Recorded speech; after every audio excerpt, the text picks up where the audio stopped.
It's your True Faith Newcastle United podcast. I'm Charlotte Robson. It's the international break. So what better time to really start digging deeper into issues surrounding Newcastle United. I am joined today by Mick Martin. Hi Mick, thank you so much for joining me. Hiya Charlotte, thanks for the invite. You're so welcome. I'm so grateful to have you here. We are going to talk what is wrong with Newcastle United. So buckle in because we're going to be here for several hours. We're not, don't worry. We're going to try and be concise. And the sort of backbone of this conversation that we're going to have today is an article Mick's written for the website, which is called Built on Sand. It's very good, asks a lot of questions, which I'm sure we're going to ask here as well. But please do head on over there and have a look. We want to kind of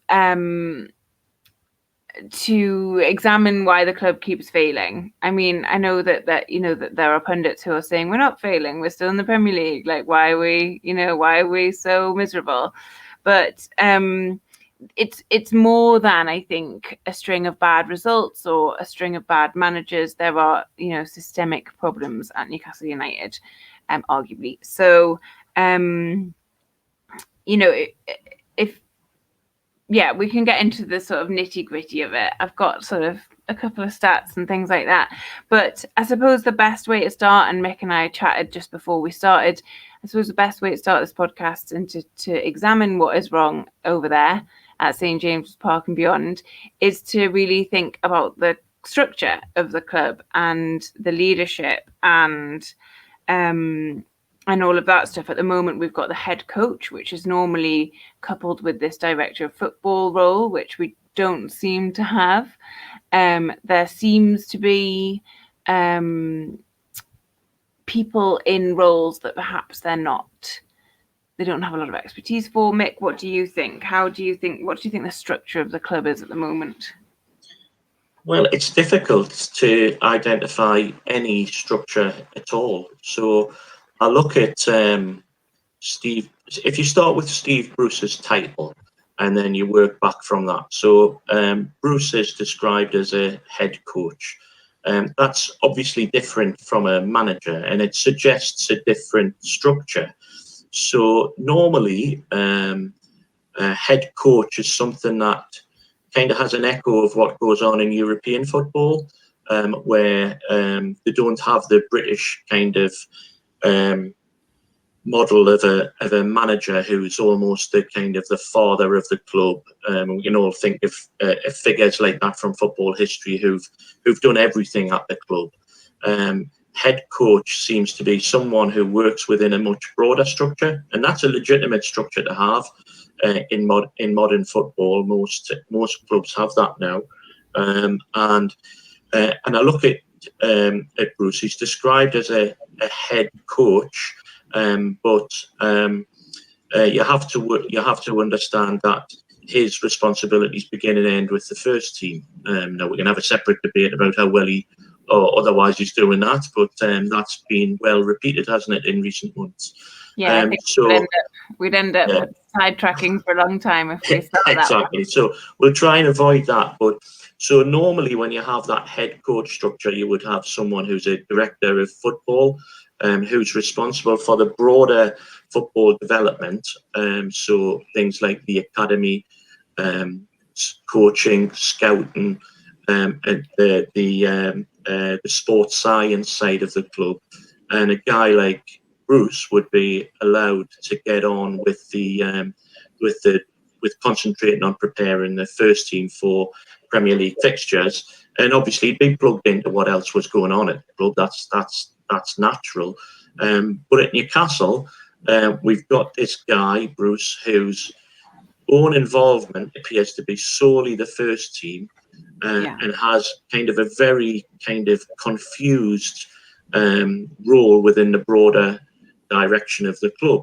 So you have to look at kind of things that have been going on in the academy in recent years, and most recently Joe Joyce's resignation from his position as head of the academy, bizarrely coming on the back of his wife's complaint about how his son is being treated in the Newcastle United academy that her husband leads.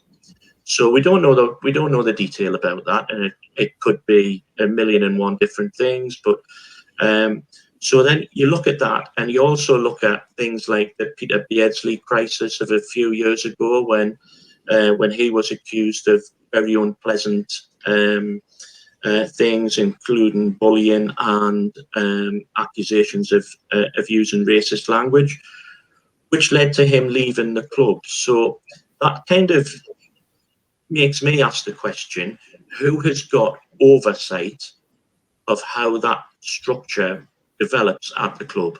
So who in a senior position at Newcastle United with sufficient expertise about sports science, about coaching, about the broader sport development of Newcastle as a sporting institution, which we sometimes forget that's what it's there for. How is that kind of led? How is that managed? And the only person that I can see who's there who provides any oversight at that level is Lee Charnley, whose role is managing director. Now, that's his title. Now, we really don't know where Charnley's responsibilities begin and end, but I would hope they don't involve leading any football side of the club, because he has absolutely zero competence in that area. And this is where it gets to kind of become difficult about how the club is led, what strategy it has, what plan it has at all around things like facilities, things like the medical side of the club, etc., etc.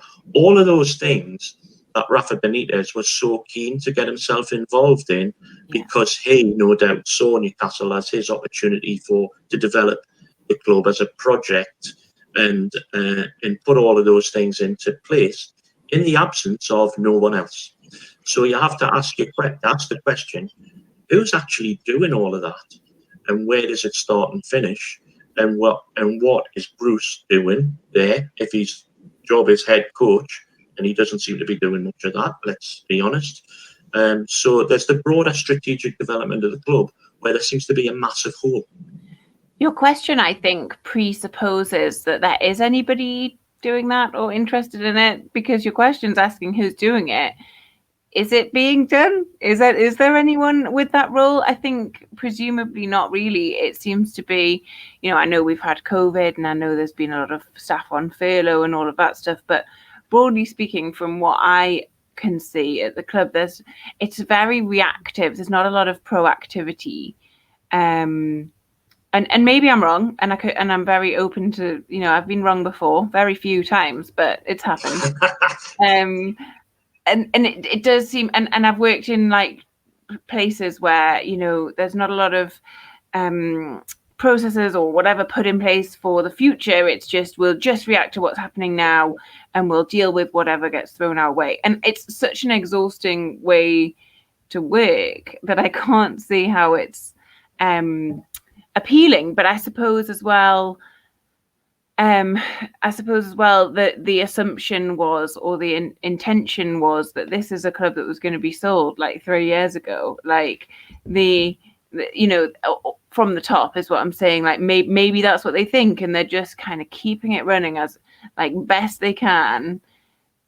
Well, not as best they can. Yeah. I don't believe that's right, but as minimally as they can, just to get that over the line. You could well be right, and that would explain what's perhaps happened in the last couple of years, when bids have been allegedly coming in for the club.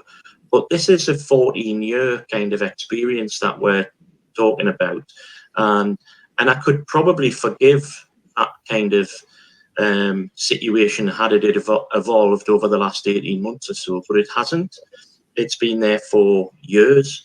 And we all know that, the club failed the test to get Category 1 status for the academy. I think that was back in 2013-14 time. I'll have to check on the dates. Don't put any money on that. But, that was for the elite player performance plan, Right. and Newcastle didn't achieve Category 1 status. Now, at that time, when Newcastle weren't getting that Category 1 accreditation, clubs that were in League One, Wigan, and in the Championship already had it. So that kind of hints at the level of commitment there is to develop the club over the longer term. And what that meant was that Newcastle couldn't recruit players from outside of the northeast, which put them at a huge disadvantage. And the reasons why they failed the test was quite simple, really, and that was they couldn't demonstrate that coaching was being provided to a sufficient standard by enough people given enough hours training to the players. So they failed the first test, and then I believe they even failed the second test and were given a further 12 months thereafter to try and put things right. And they eventually did. They've got a Category 1 status now, but that's exactly what you say, Charlotte, that they're reactive. Now, if you've got somebody in charge who's competent, who knows football, that doesn't happen. So Newcastle had Derek Lambias in position at that time, and he resigned when Joe Kinnear was appointed. And Joe Kinnear, if you'll remember, had big plans to redevelop the training ground, and actually planning permission was given for their plans, but that was 7 years ago. Yeah, they're just really planning it to really making sure those plans are drawn out properly. That's what the 7 years is about, right, Mick? It's nothing to do with not I think doing that's a very generous assessment, Charlotte, and that's why we love you so much. I'm an eternal optimist. Yeah. It speaks to that feeling among the fan base, and not an unfounded one, of this total lack of ambition, doesn't it? It's example after example of unambitious or just or not even unambitious, because I feel like that is in itself an active thing. It's just a nothing approach to it. But it's really dangerous, because I know and I don't want to, go over the top and be over dramatic on this, but those of us who watched the program last week about abuse in football, these things don't happen by accident, and they don't continue by accident. It isn't just a lot of bad luck that it happened at that place and time. It happened because there was no oversight of processes, about checks, about how children should be looked after, what the safeguarding processes were, what about reporting, what about external oversight, etc., etc. So what worries me is that we have these functions within Newcastle United which don't seem to have any general oversight by anyone that's in charge who's competent. The club just seems to be, certain elements of the club seem to just be floating about with minimal attention and minimal competence directing them. And I worry about that for lots of different reasons. We have, for the Academy for Coaching for Medical and Sports Science, we'll not be at the cutting edge of anything, and we'll be barely competent, as we've seen with the elite player performance standards, where we missed off. So that's kind of on the playing side where things are so lacking, and it does worry me that such a wide scale, kind of wide ranging part of the club's activity is just left to rack and ruin. And Joe Joyce leaving for the reasons previously stated, it's just like, if you were going to put money on one club in the country where that was going to happen, it would be us, wouldn't it? And coming on the back of the Beardsley thing just makes me worry about what the governance is within the club, who's checking what, and who has ultimate control. And is that person who has ultimate control, are they competent, are they qualified, do they know what they're doing? And if it's Lee Charnley, then I would say there's no reason to believe he has that competence, because before Ashley got here, he was the reserve team secretary.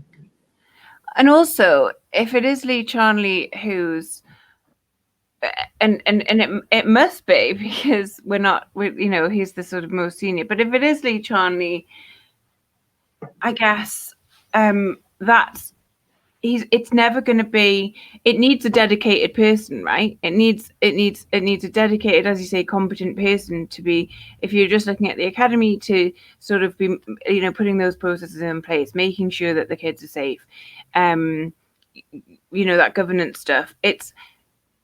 And Lee Charnley's role is clearly enormous, because if he's just MD, then he's in charge, or the buck stops with him for so many elements of the football club, right? So that is worrying if it is him, because but it's Charlotte. It's not just the academy. It's sports science. It's the development of that facility. It's also scouts, and things have changed in the world over the last couple of years. We've had Brexit, which means we'll not be able to recruit from Europe as readily as we once did. So how's the club reconfiguring itself to have a worldwide kind of network of scouts? We had a really good scout in Graham Carr, in my opinion. He got some right and he got some wrong, but that's how it works. And some of the ones that he got wrong, he never thought the club were going to buy anyway. But who's in charge of the scouting network? Is it Steve Nixon? I really don't know. If and how is he doing that, and what's his relationship with Steve Bruce, if he has one, etc. So it's all blurred lines between these roles, and it seems to me that every now and again Mike Ashley will kind of do something, and I've heard that Steve Bruce was Mike Ashley's appointment. He wasn't Lee Charnley's appointment. So then you think, well, Mike Ashley often says, I just let them get on with it and I don't have any day-to-day running of the club. But that's not true. So it can't be true, in my opinion. But that's just on the playing side. There's other parts of how the club operates that you have questions about as well, on the business side, but we'll come to that next, I suppose. Yeah, well, let's talk about that side. I guess, do you want to talk about income streams? Do you want to talk about business development? So, and I'm probably not the best qualified person to talk about this, but a couple of people in particular have wrote for True Faith over many years who do know how to read a balance sheet and they do understand business. Andy Trobe and Chris Betts have done, some brilliant work for the fanzine in years gone by. But before we kind of talked about the income streams, we just kind of mentioned that somebody's just left the club, and no one's mentioned it. It's barely got any coverage at all. Mm-hmm. And that's Kate Bradley, who has left, and her job title was Head of Business Development, I think. So she's been there just under 2 years, and she took over from Nicole Aitken, who had the same job title, who again was there for about 2 years prior to that time as well. Yeah. And I really can't see what they've achieved, but they have left.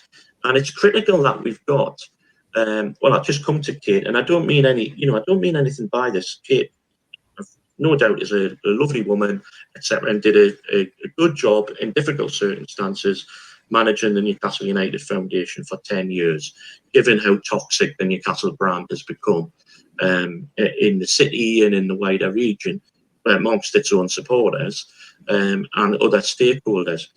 But she was taken from that role to replace Nicole Aitken. Now, with due respect to Kate, what business experience did she have as the chief executive of a very small and modest charity? Now, it's got a big brand, that's one thing, but its income and its profile and its achievements, quite small fry really in the business world. But she did a good job with it. I wouldn't take that away from her.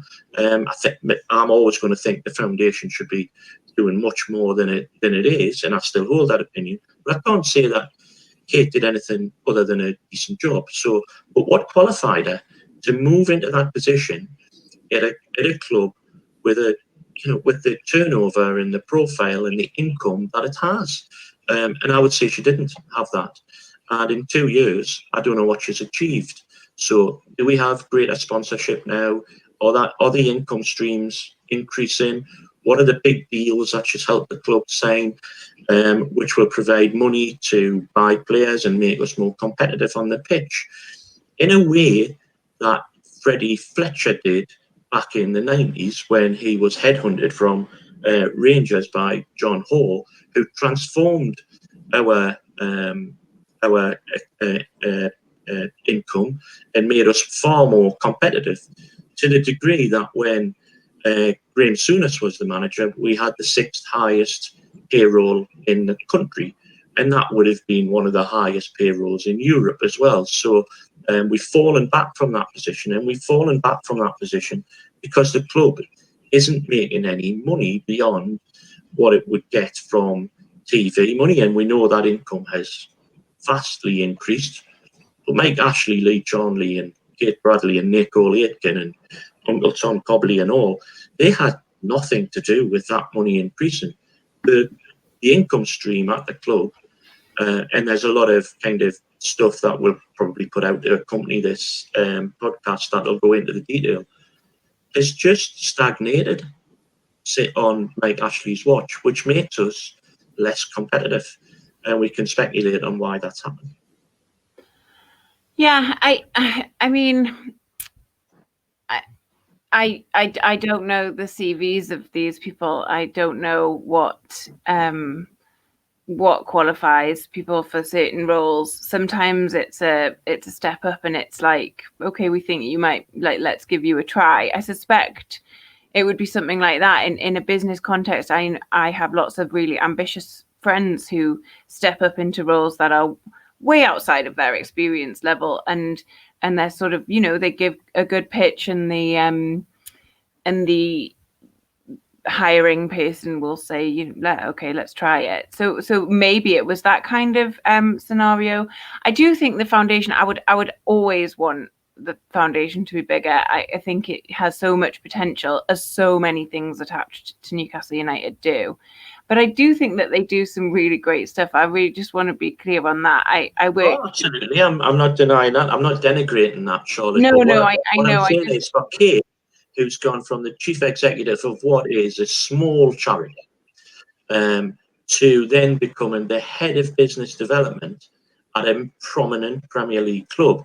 What is it, or what was it, in her CV, and indeed Nicole Aitken's CV, that convinced Mike Ashley that she, either Nicole or Kate, were going to be the people to increase the club's income so that it could buy better players, put them on bigger wages to help the football team compete on the park? What was it? And I can't see anything. So, but I'm not a business guru. But what I do know is, I'm not. But what I do know is the income hasn't increased. So the bottom line is, in their time, even in the last 4, 5, 10 years, it hasn't increased. It's fossilized, and we are getting left behind by clubs that we had a greater income than before Mike Ashley landed. Well, we've even had like a good income in the Ashley era. In 20, my eyes are gonna go down because I have a stat here. And if you're just listening to this, we are also recording for YouTube. I'm not just weirdly telling you what I'm doing.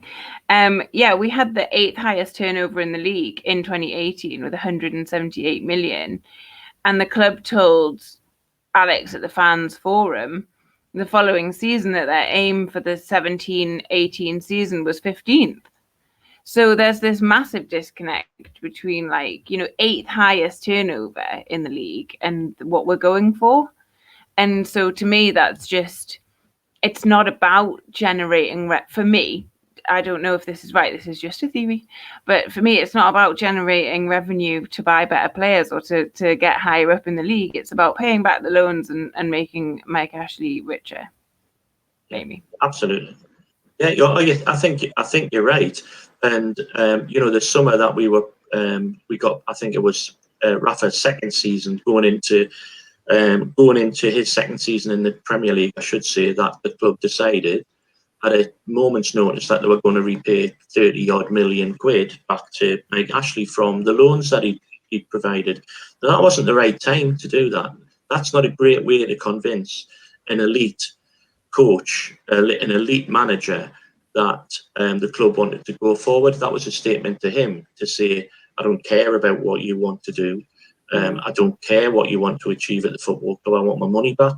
And I think that was a big step change in souring relationships between Ashley and Rafa.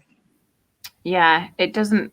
I mean, even if it was like some kind of repayment schedule, like, I'm trying to be business minded here and also play devil's advocate. I don't necessarily disagree with anything you're saying, Mick. I'm just, thinking about questions that people might have. And even if it was like a preordained repayment schedule, you're so right about the optics of it. And I think the optics of so many decisions this club makes is so terrible.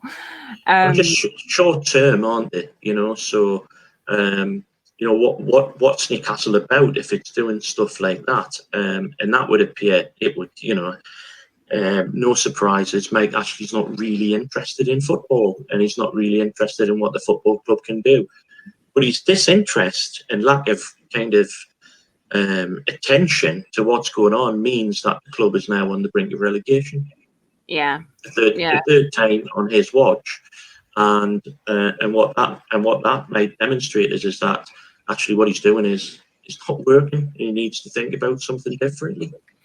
It's a strange one, isn't it? Because as we sort of knock on the door of relegation for the third time in his reign, you would think that if this is an asset, that's the one thing that people said earlier on in the season, and I said it myself, the one kind of shred of hope that I was holding on to about our season was that Mike Ashley wants to protect his asset and make it worth as much as it can be, so that he can sell it in the Premier League for, £250 million. But the further we go along with our season, the less evidence I'm seeing that he's even doing that. Like, where is he? How is this protecting his asset? It is. I mean, there is a fair argument, isn't there? There's a fair argument that suggests that Mike Ashley thought he would have been done with Newcastle by now. Yes. And that the club would have been sold last summer, and he would have moved on, and he would have had his money, and Newcastle would be, in a different place. But when that hasn't happened, when you got to January, he decided that he wasn't going to invest in any players. In fact, the squad's weaker after January than it was. Perhaps fractionally, but they got rid of Aarons and they got rid of Yedlin, didn't they? Yeah. And they brought a young lad in from Arsenal on loan, and later Graham Jones. Yeah, so, don't forget Graham Jones. Exactly. So Jonesy came in, and that's your lot, isn't it? So even in January, when he had an opportunity to protect his asset by signing a couple of players, or sacking the manager and bringing somebody in, chose not to do so. So you just wonder. There is an argument, of course, as well, was that who would he be able to get that would be better than Steve Bruce? And let's not go down that rabbit hole, but it's a difficult one, because if he makes any pitch to any potential manager, it'll be what kind of structure do you want, what do you want to achieve, etc. And as ever, you can't get anyone decent to sign up for his plan, because his plan is career suicide, isn't it, by and large? Yeah, absolutely. Like, I don't know many elite managers, like you were saying, who would take the moniker head coach without the proper structure behind head coach, which you mentioned at the top of the show, which is just clearly not on the table because we don't have it, right? And I don't know any elite, or even not elite, like mid Premier League, like good Championship managers, maybe even, who have a look at, say, a lad like Steven Gerrard at Rangers, who has done a really good job there, hasn't he? And and kind of toppled Celtic in a pivotal season in Scottish football, and they're unbeaten and blah blah blah. So what? And there's a lot of talk about his hot property at the minute, isn't he, Gerard? There'll be a lot of clubs that will be looking at him. And Newcastle should be a club that is looking at Steven Gerrard. But why on earth would Steven Gerrard come to Newcastle and work within the structure that there is now, which is chaotic, really? There's nobody who seems to, the blurred lines, Lee Charnley, that you've got him, he's one thing, and then you've got Justin Barnes, the kind of the ghost of St James's. Nobody really knows what his role is and what he does and the extent of his powers, etc., etc. And he doesn't speak to the press, but then again, none of them do. So you've got that whole thing going on. And for me, if I was Gerrard or any aspiring young ambitious coach trying to make me name in the game, I would avoid Mike Ashley like the plague. Not Newcastle United, because Newcastle United is a great club, as we all agree. But it would be a club. Within the structure that it's at now, you would just run a million miles from it. Yeah, you're absolutely right. And that in itself is probably a podcast, which we've done and will continue to do until everything moves on and we make happy podcasts again. Can you imagine? That'd be nice. So the element in your article that we should discuss, I think, is the fan engagement and the supporters liaison officer role. It all kind of rolls back into that how is this club structured question and who does what. But I'm on the board of the trust, which I'm sure people listening are aware of, but Lee Charnley promised the trust the club would pay an accountant to go through the books with them, and that hasn't happened. And in there was a match day programme versus Arsenal in 2019 where Lee Charnley literally wrote, "You'll be hearing more from me." Like, he wrote a little thing. We have not. But there's no real fan networking meetings beyond, I think a couple on ticketing when it looked like we might be going back to stadiums. There are real, this is sort of something I get stuck on, because I joined I put myself up for the board because I love the club and love our fans, but also because I just think the communication's so terrible, and I really wanted to try and work to change that.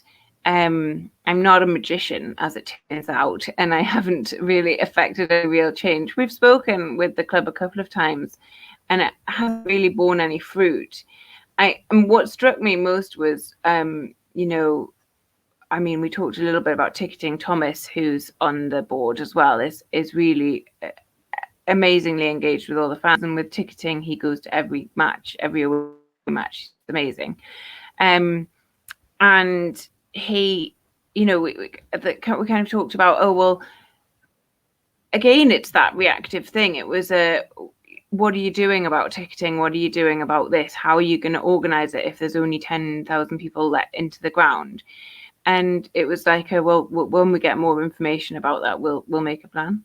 It's like, for me, I think it's quite low-hanging fruit to start making a plan now, to have a couple of eventualities mapped out, so you can say to the fans really early on, okay, this has happened, and so we're going to do this, or what do you think of this? Engage fans, but it just doesn't happen.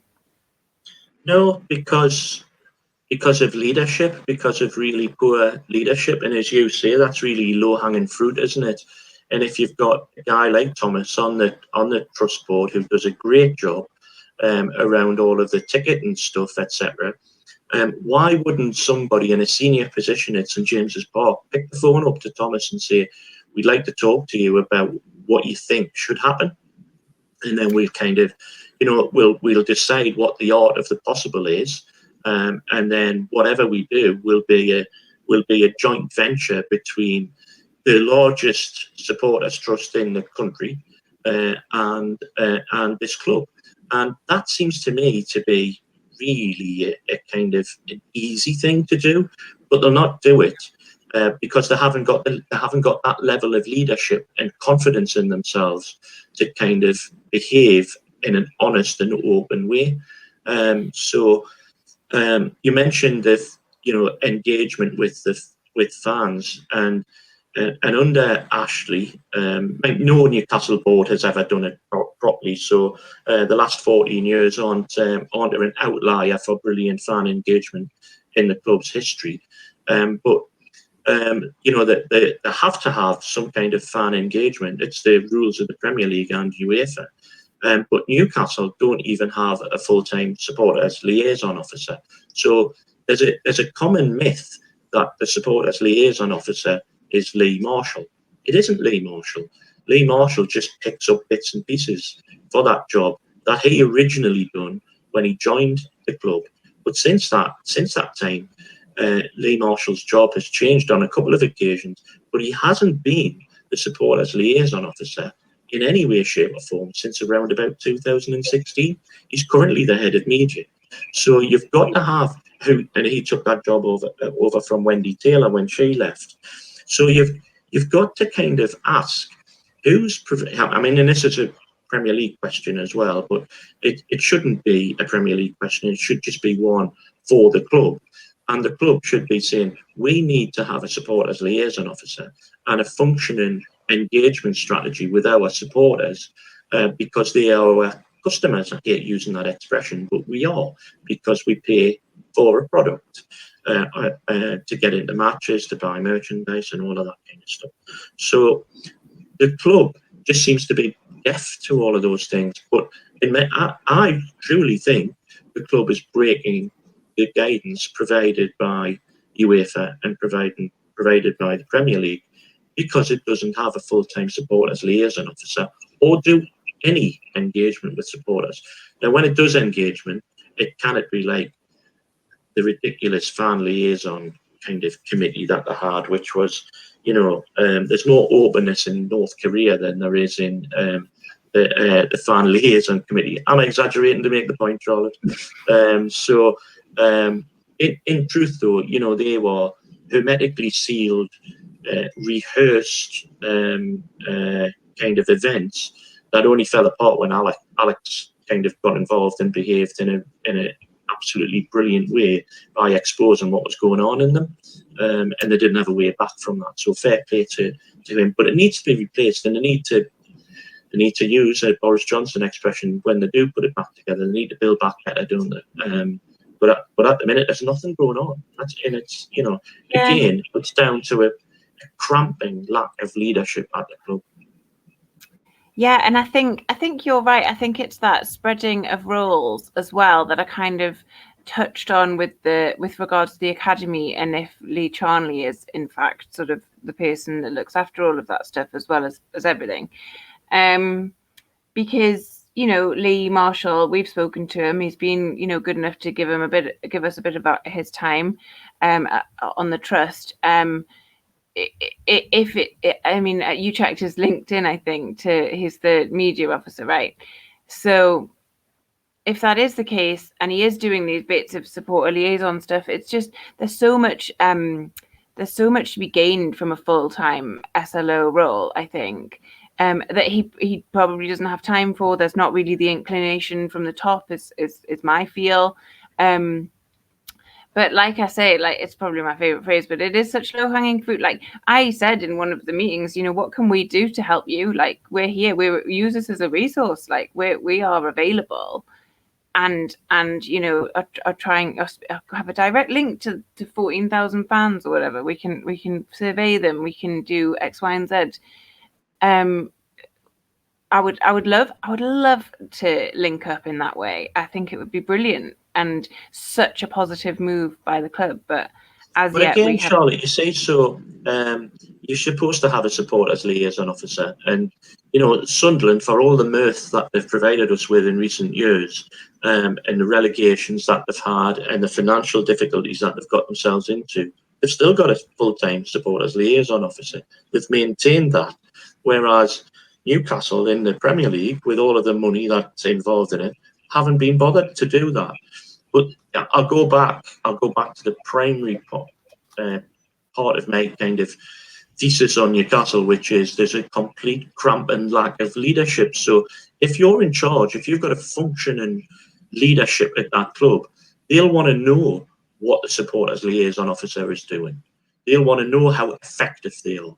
They'll want to know how the club can draw the most it possibly can from them in the ways that you've described and in many, many others. So why isn't that happening at Newcastle, and what is the standard of governance? Because to me, it seems like there's just a handful of blokes who are kind of roughly associated with Newcastle, who do bits and pieces when they feel like it, and who perhaps has the loudest voice in the room when a certain decision needs to be made, or who can be bothered to even be in the room at a certain point in time. When you're talking about Mike Ashley, who seems to have a kind of a lack of interest in what's happening at the club, despite how much it's worth potentially. Yeah, coming back to that fact, it always just baffles me. It's like, this is potentially worth 350 million. Like, you'd want to stick your oar in every now and then and make sure it was like okay. I don't know. I'm not a billionaire, and there's probably a good reason for that. He's rich, but he's not that rich that he can ignore an asset that's, that was somebody last summer was going to pay 350 million quid for. I mean, I think he can whistle for that now, can't he? I mean, that's gone. That can't be on the table anymore. I mean, even if that takeover is still interested, which I've got my doubts about, they'd be mental to pay 350 million quid for Newcastle at the minute, wouldn't it? Yeah, it can't be. A team hovering over 18th place can't be with 300. Well, that's lost a season and a half of gate admissions as well, and there's going to be a review of the TV deals as well. They're not going to be as generous as they previously were, and they might even decrease. So, sorry, Mike, I think you had your big chance and somebody took it away from you. I've said this before, and I keep saying it. It does make me laugh in a very sad way. The way that Mike Ashley has made his name, selling cut price stuff, and yet can't cut the price. This is the one thing he's wildly overpriced. It's mental, and it is. I think he was doing well to get 300 million for it, because it wasn't priced as well as that previously, for all of the reasons, because he's neglected it. It's like if you don't do your house up on a regular basis, it doesn't really matter how much you paid for it. It's not going to accumulate value in the way that it should if the roof's leaking and the boiler needs replacing, etc. So yeah, he's that one's going to run and run until it stops. Yeah. And you touched on that, Mick, men. There's not a lot of diversity going on at the club, right? And you kind of mentioned this in your article as well. Do you want to elaborate? Yeah, so I've mentioned something called the Premier League Equality Standard. And again, a bit like the EPP, Newcastle were the last to get their heads round it.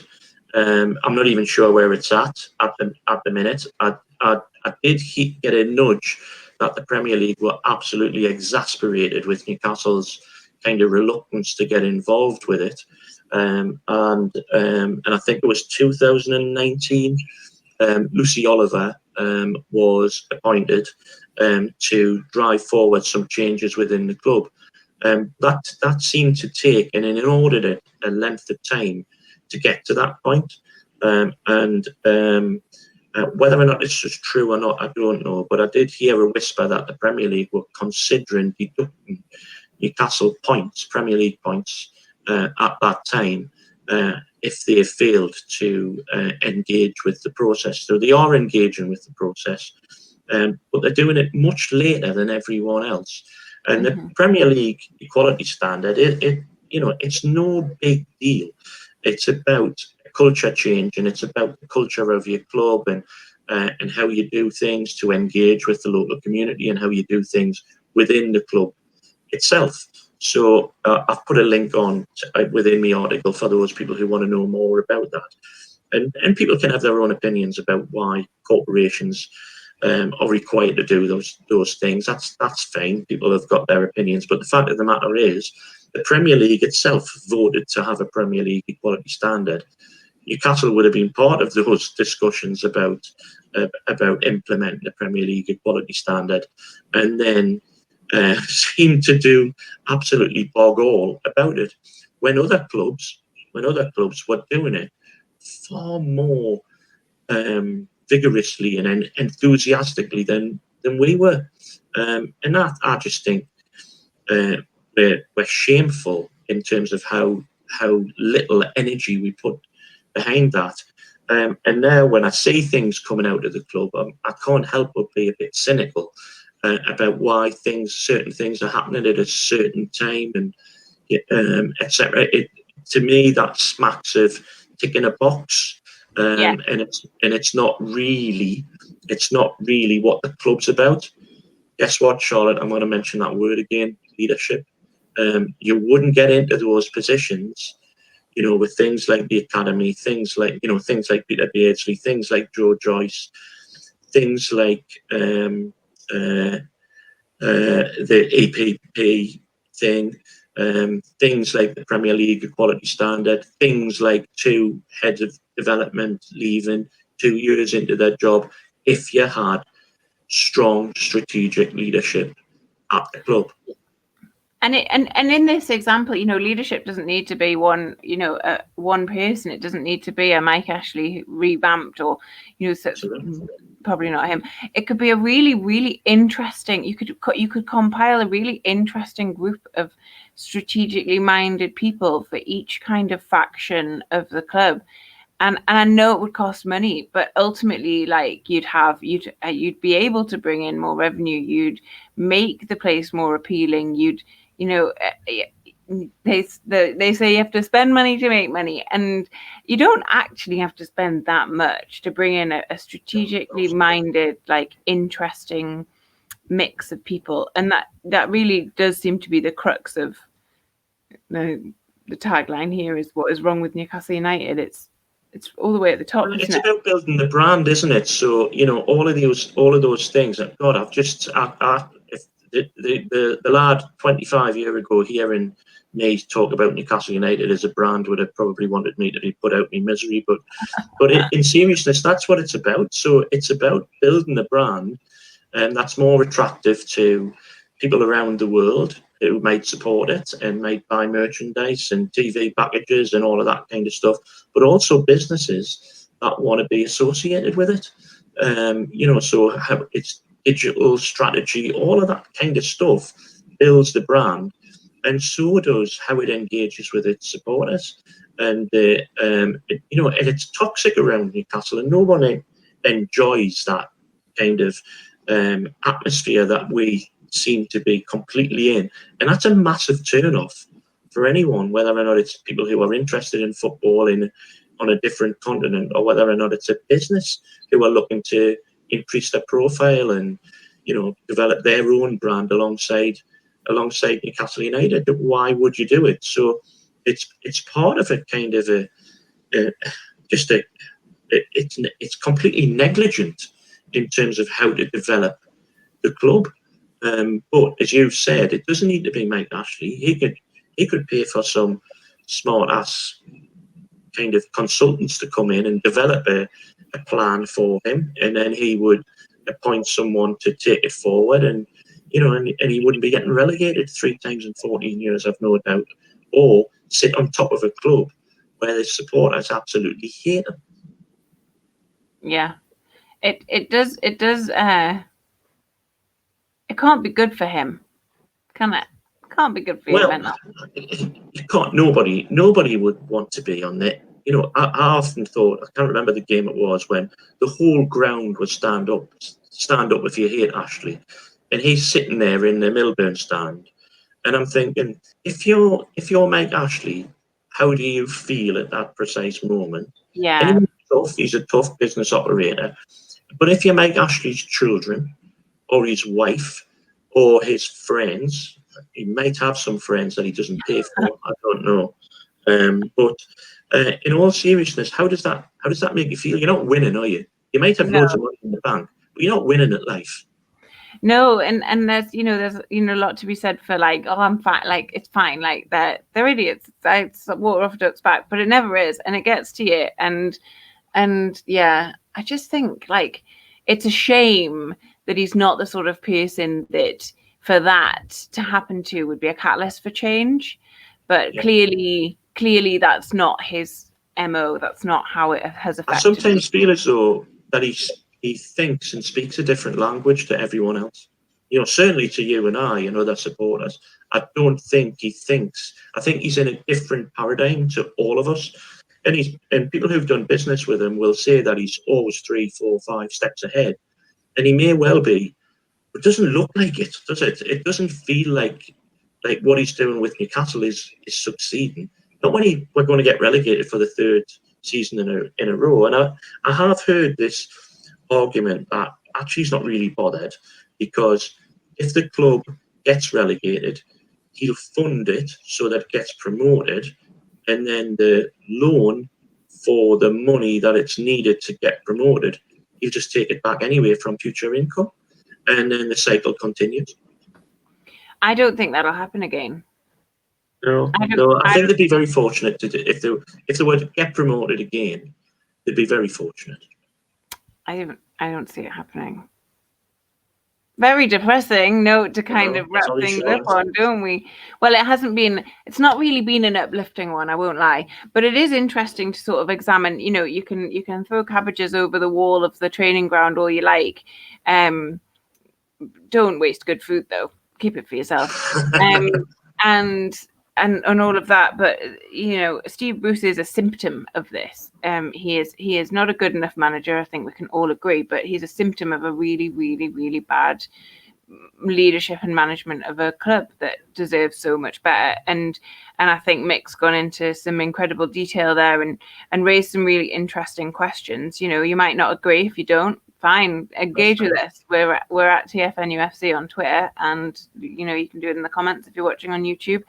It's but I think you'd struggle to find a Newcastle fan who believes this club is being run well, and so it is really interesting to sort of boil it down to the different areas, the academy, to look at diversity, to look at fan engagement, that stuff. It has been really interesting to chat to you about it, Mick. Is there anything else you wanted to add before I direct people? Yeah, I think it isn't particularly a rosy kind of picture at Newcastle, and for all of the reasons that we've discussed, and not least about what's happening on the pitch. But I do remain positive about the club. Eventually, something will happen. God knows, I might be 6 foot under when it happens, but Newcastle is still one of the best clubs to buy in the world. So I look at it and I think that stadium, it needs a lick of paint, to say the least.